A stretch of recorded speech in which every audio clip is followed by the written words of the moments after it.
Don't believe everything you read and hear and see on your Instagram or whatever. Try to find out where that came from.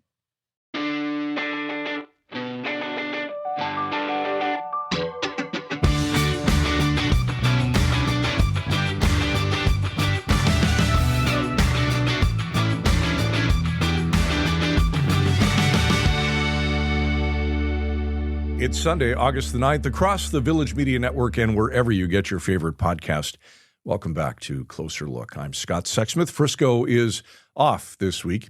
There are few names in Canadian broadcasting that carry the respect and admiration of Lloyd Robertson.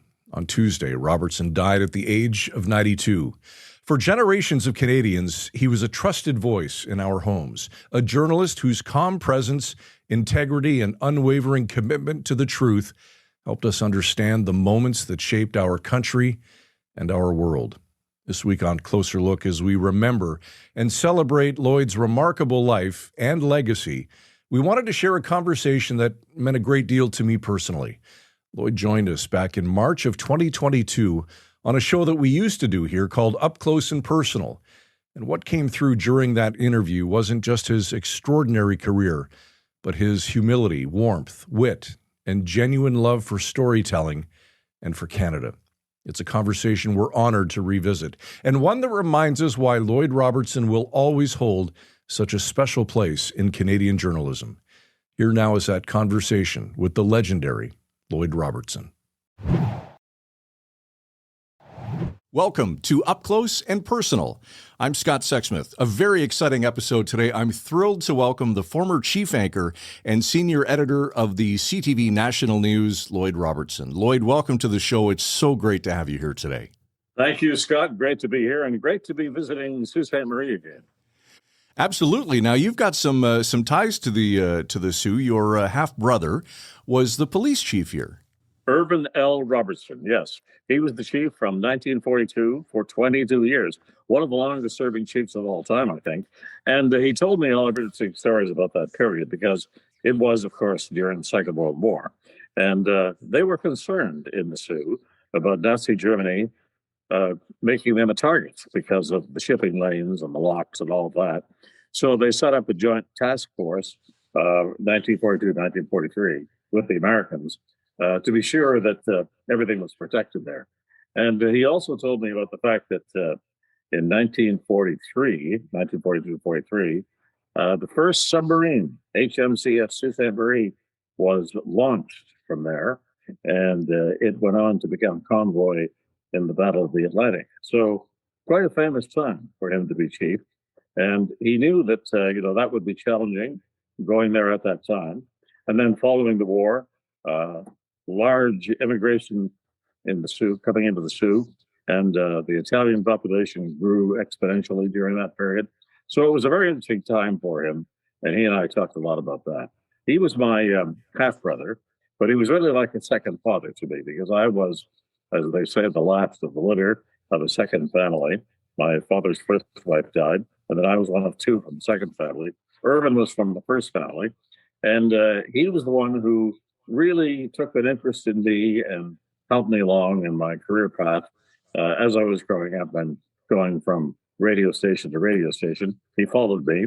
And then when I joined the CBC and I was on the network, he would call relatives around the country and say, "Lloyd's on." And they hang up the phone just to be sure that everybody was watching when I appeared on national television. A great guy. Great guy. I love it. Terrific story, Lloyd. Now, there's lots that I'd like to cover today, starting with your amazing career that has spanned over 6 decades, that started in 1952 in your hometown of Stratford at CJCS Radio, followed by a couple of years at CJoy in Guelph. What do you remember about your radio days and your time in Stratford? Well, I first remember being absolutely thrilled when I was hired after school on Saturday for a job at the local radio station, CJCS. And I was an operator on board, on the big soundboard at the time, for the other announcers. And I'd come in at 4 o'clock and I'd do a run from 4 until 6. And then on Saturdays, I would occasionally get to announce a program. And one of the announcers there, followed by the name of Norman Jerry from Guelph, he offered me one of his shows. He had a lot of them. And he said, listen, kid, you may as well get your start. Do this thing called Musical Personality Time. Very original title, of course. And it was on every Saturday morning from 11:30 until 12. And we would pick one of the major band leaders at the time and play his music. Benny Goodman, Artie Shaw, so on, Tommy Dorsey. And that was my first real show on the radio when I was still after school on Saturday. Then when I finished school, I got lucky because two announcers from the station left around the same time. And they thought, I guess the kid has some promise, so we'll give him a chance. So they hired me as a full-time announcer. And I did the morning show, Rise and Shine, 6 until 9. I did a noon run called Suggestions of Music. The suggestions were commercials for the most part. And the music was very limited during that time because we had the major newscast of the day. And then I came back in the evening and I did Uncle Lloyd's Birthday Club at 5 o'clock. And I did the evening news at 6:30. So it was a pretty full day. And you know what? I would have done that all over again. I enjoyed every minute of it. I worked all those long hours every day, but I loved it because I was one of those lucky people who happened to fall into what I love to do. And I got interested in radio years before that. At the end of the Second World War, I remember clustering with my friends around the platform in Stratford at the corner of Downey and Waterloo Streets. And we were there watching the boys march home and the Perth Regiment from the Second World War, the returning parade. This was 1946 and January. And I can recall to this day listening to those broadcasters on the platform just above us and thinking, wow, what a wonderful job. Because when you're in broadcasting, you can be right at the center of things. And that's, of course, where I wanted to be. And I got there, and I've had a wonderful, wonderful career. You certainly have. Your first TV job came in 1956 at CBC Winnipeg. Was it any one specific thing that prompted the switch, Lloyd, from radio to TV, or did it just kind of happen? Well, I had been hired by the CBC in 1954 in Windsor, sorry.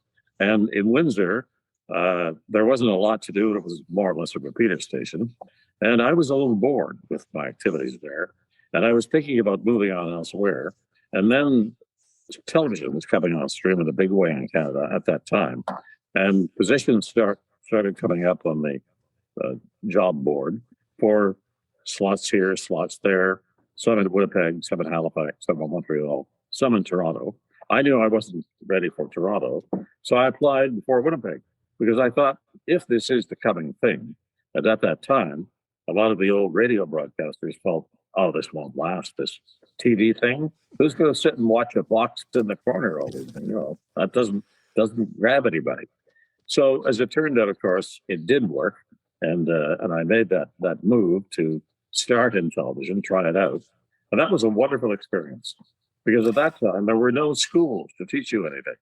There were one or two journalism schools. I think there was one at King's College in Halifax. There was a radio school, radio academy in Toronto at Ryerson, but that was about it. And nobody to teach you any of the skills that you needed for a life in television. So we all learned on the job. 1956, and we just literally jumped into the deep end of the pool, and that was my beginning. And I moved on from there, from one show to another show. Eventually, I was the host of the evening news magazine show, 6 to 7, with interviews, weather, all that kind of thing. You know those type of shows. Absolutely they're all over the place now. And that was my main show when I got up to about 1958 in Winnipeg. And then an opportunity came along to go to Ottawa, and I grabbed that because I knew that this would give me a chance to learn a little bit more about the political scene in Ottawa, spent a lot of time around Parliament Hill. And then a few years later, I applied for and was transferred to Toronto. And when I came to Toronto, I started right at the bottom of the pile, doing overnight shifts and radio news on the hour, 2 minutes here and there, that kind of thing. Again, loving every minute of it, and moved up the ladder from there. That was in the early 60s. And then eventually in 1970, I believe, you became the anchor of CBC's The National and rode that right through till 1976. And then if I recall the story, while covering the Montreal Olympics, you got a phone call and a lunch invite that led to what some might say is a dramatic move to cross the street and join the CTV network. Was it just time for a change, Lloyd, or was there something specific that precipitated that move? Well, it was a very difficult period for me at the CBC at that time because while I was doing a lot of things I really enjoyed to do, the fact is there was a jurisdictional dispute going on between the Announcers Union and the News Guild, which handled all the union activities for the news people. Now, they were the writers and reporters and this kind of thing. So when I was working on the news every night, I had no say in anything. Change a comma, maybe if I asked nicely, sure, but couldn't do anything on my own. And also, I was noticing that in America, in the United States, and all overseas also, people who fronted the news were becoming news people. That is, you had to know something about it. You know, I'd go out and go into a bar across the street from the CBC once in a while, and someone would start talking to me about the news. Oh, what do you do? How do you do with that kind of thing? And I would have to admit, well, I don't really have anything to do with the putting together of the news. I go in at 9:30 at night, do a rehearsal, and then at 11 o'clock I read it. And I could see that the business was changing. So CTV came along. They had none of those kinds of restrictions, and they made me this offer. Well, I went through a very tortuous time because I really didn't want to leave the CBC. So my heart was there for a while, even after I moved. And my mind was telling me, this is what you've got to do. You've got to make this move because this is your future. That is more involvement in news, being in the newsroom all the time, being a news person. So I made the jump, and I've never looked back since 1976. There was a brief period there, a few months in, where there was a little fluster on the weekend because CBC made a call to me to tell me about a grievance against me that had been removed by the news union. And they said, if you come back now, you'll be able to do all the things you wanted to do. And that phone call was leaked. And of course, out came a press report on the weekend saying, Lloyd's going back. Not true, of course, but it was enough to stir the pot. And I closed that down very quickly. And after that, I just said, that's it. I'm here. I'm staying. Let's go. So the move to CTV from CBC had you now co-anchoring the national news with Harvey Kirk. There must be a huge adjustment when you go from anchoring solo to all of a sudden having a partner.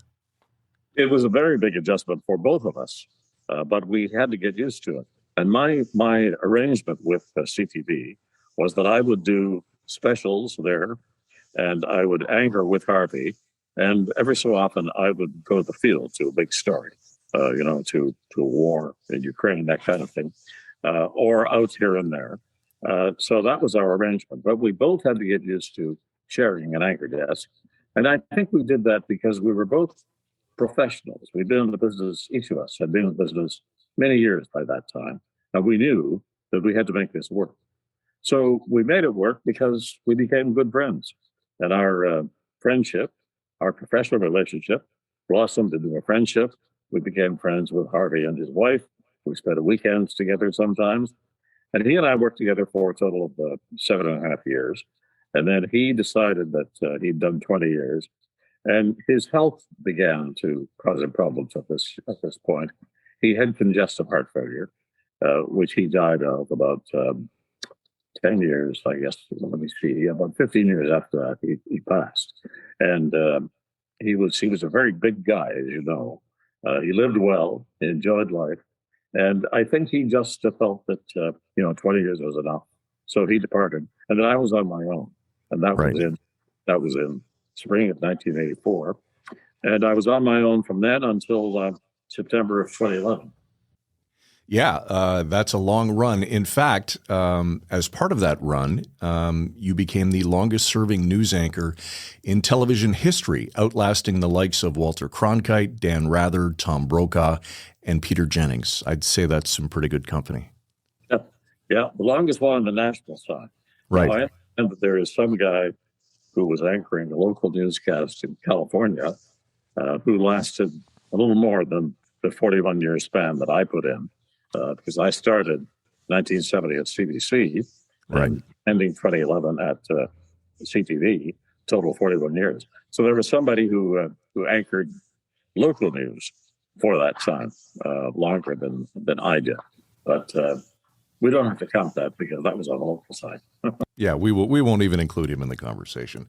Lloyd, news anchors typically have a signature sign-off. Walter Cronkite, who anchored the CBS Evening News for almost 2 decades, would sign off with, "And that's the way it is."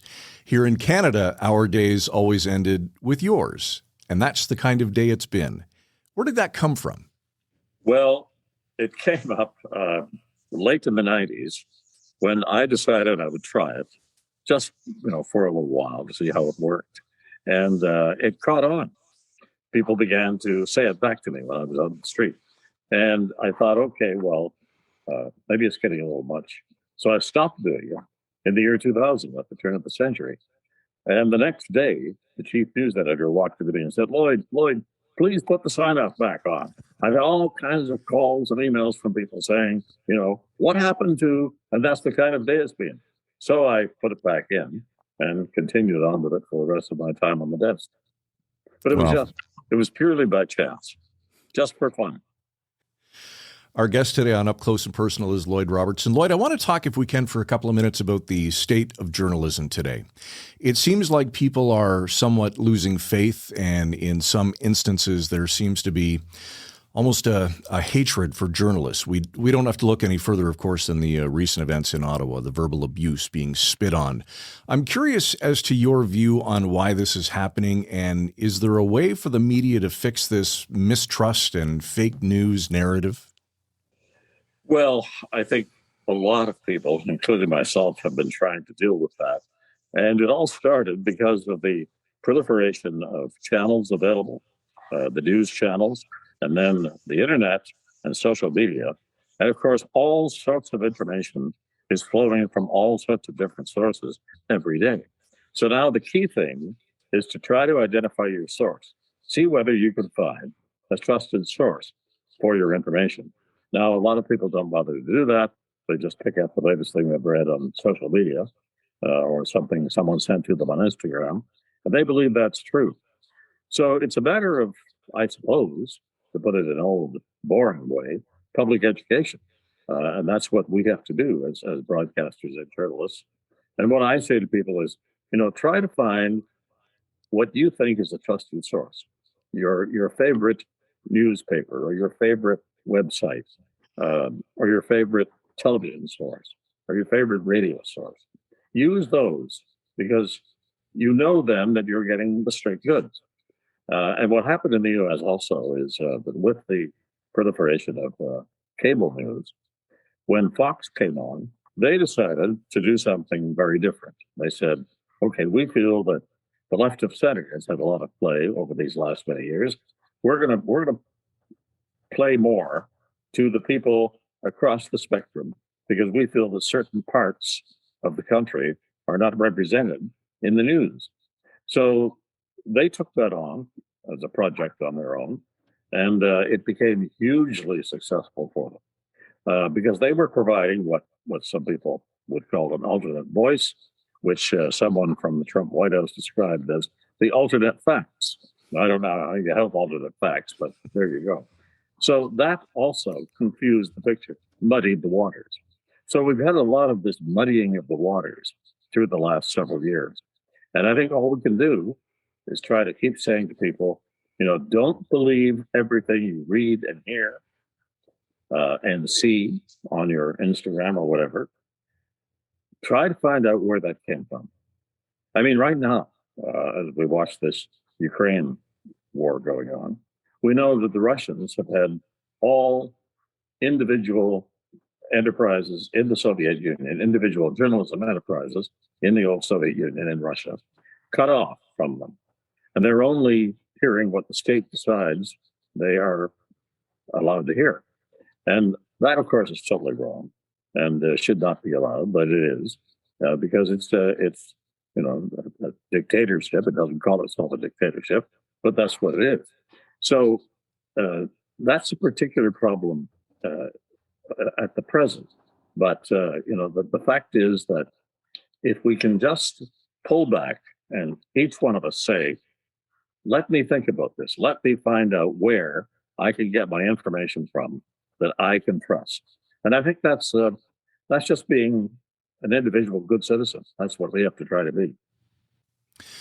When you see mergers, Lloyd, like the pending Rogers acquisition of Shaw that's in front of regulators currently, do you worry that we're headed down a path that leads to one voice and that journalism and storytelling will lack diversity, objectivity, and balance?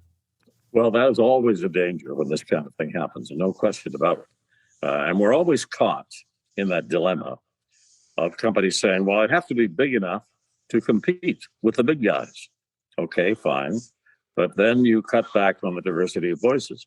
So for the CRTC and other broadcast regulators like the FCC in the United States, it's a matter of trying to strike a balance, not letting some of these companies get too large and allowing lots of diversity in the voices going out.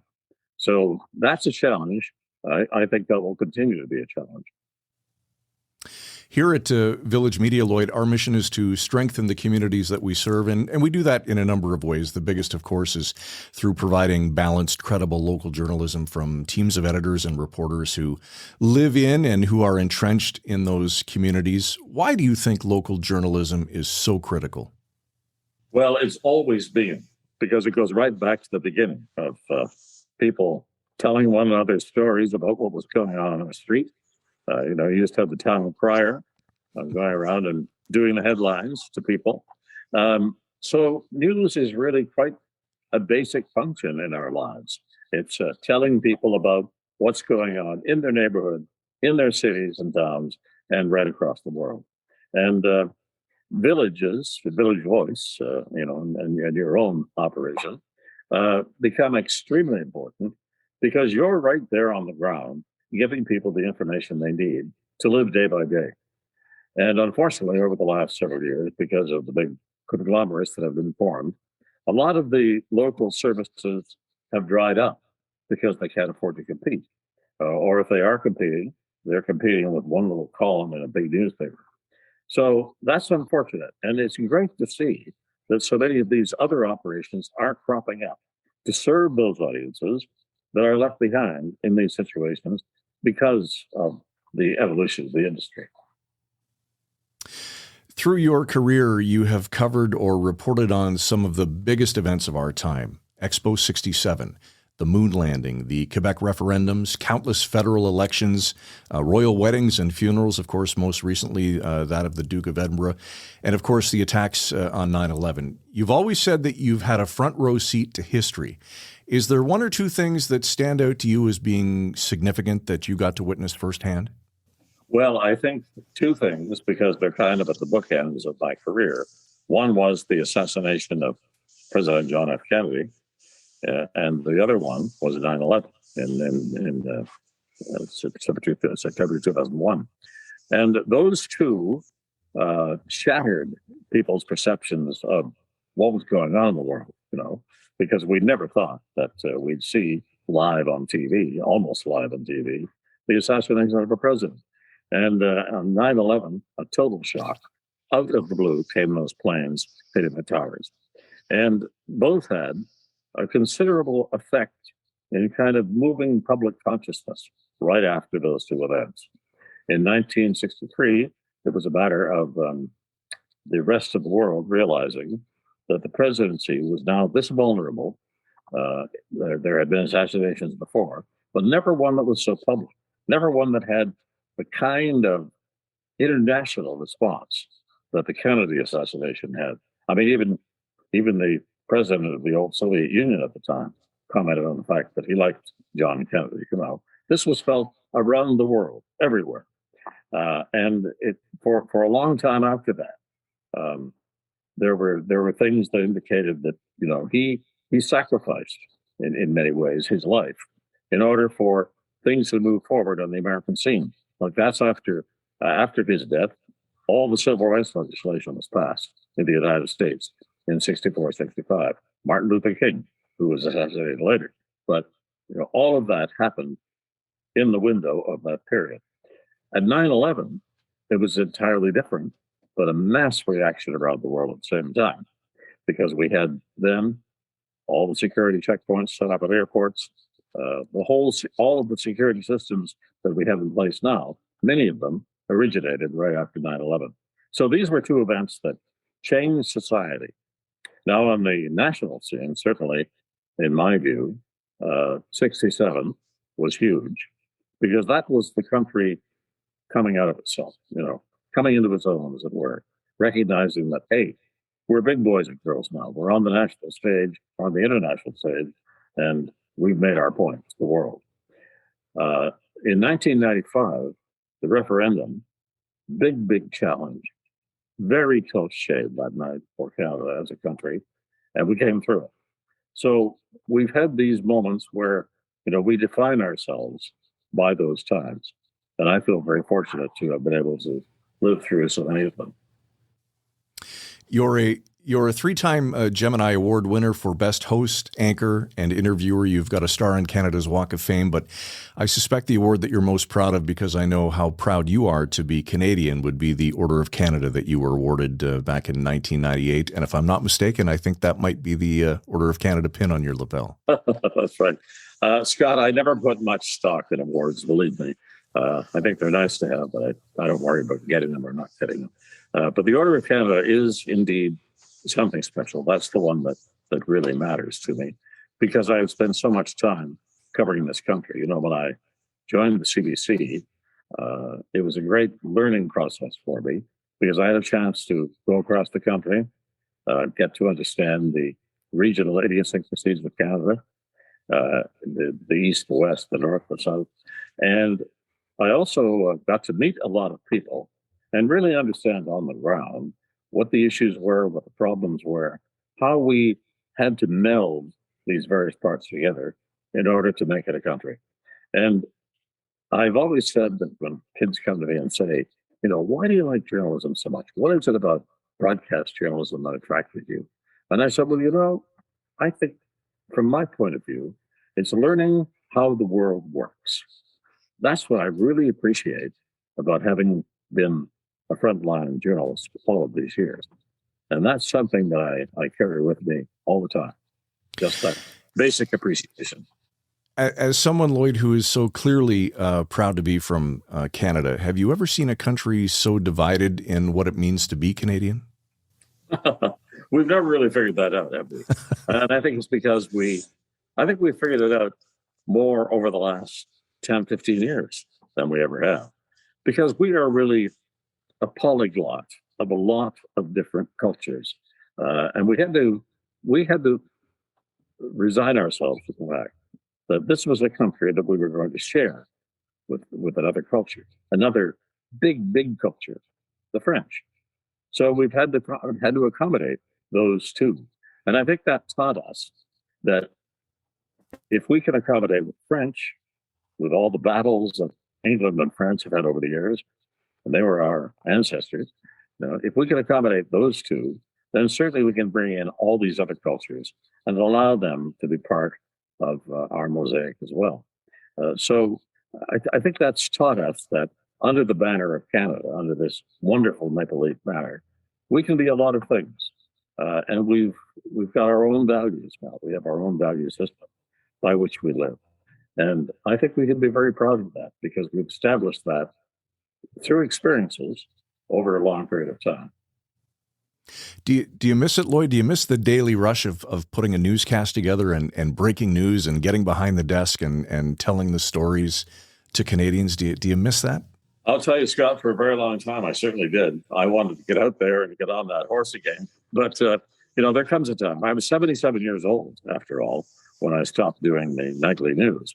And that was, I was the oldest anchor anywhere at that point, probably the oldest anchor there'd ever been at that point. But it was time, and it was time to move on. It was time for someone else to take the chair. But I continued doing W5 for 5 years beyond that. And then when I finished W5 at the age of 82, I guess it was, 83, I kept going, doing little bits and pieces of things for people, including, as you mentioned much earlier, commentary on the Duke of Edinburgh's funeral in April of last year. So I'm there to help out where needed, and I enjoy being called on once in a while for that kind of thing. Yeah, I was going to say, I know you've got kids and grandkids, but how do you occupy your time these days? Well, since COVID, like everybody else, we're pretty well grounded. But Nancy and I have had a lot of opportunity to spend time together, because when I was working 41 years every night, on weeknights, Monday to Friday, all that time, we had to shape our lives around that work schedule, and it was tough sometimes. Now we have much more freedom. We can go out, go places. As I say, it's been difficult during COVID, but because we've all had to adjust to that. So I have been less busy, but I've spent a lot of time reading and catching up with grandkids and that kind of thing. So I'm just enjoying this part of my life, and I hope that it'll last for a while. You never know, but there you are. Yeah, you're right. We never know, and we're certainly blessed that you've certainly been a part of so many lives for as long as you have. Lloyd, I can tell you the kind of day it's been, and for me, it's been a pretty good one because I got to sit down with you. It's been a real joy doing this. Thanks for doing this today. Scott, it has indeed been a pleasure, and thank you.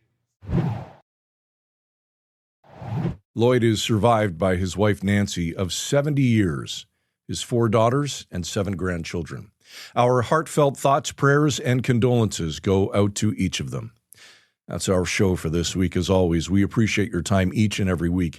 Be sure to follow us on our social channels, subscribe, and watch back episodes at closerlookpodcast.ca, and reach out anytime at closerlook@villagemedia.ca.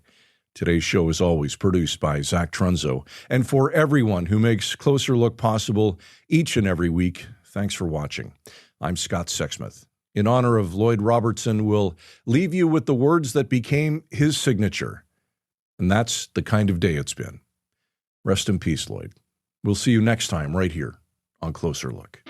Briscoe & Scott's wardrobe provided in part by Moore's Clothing for Men.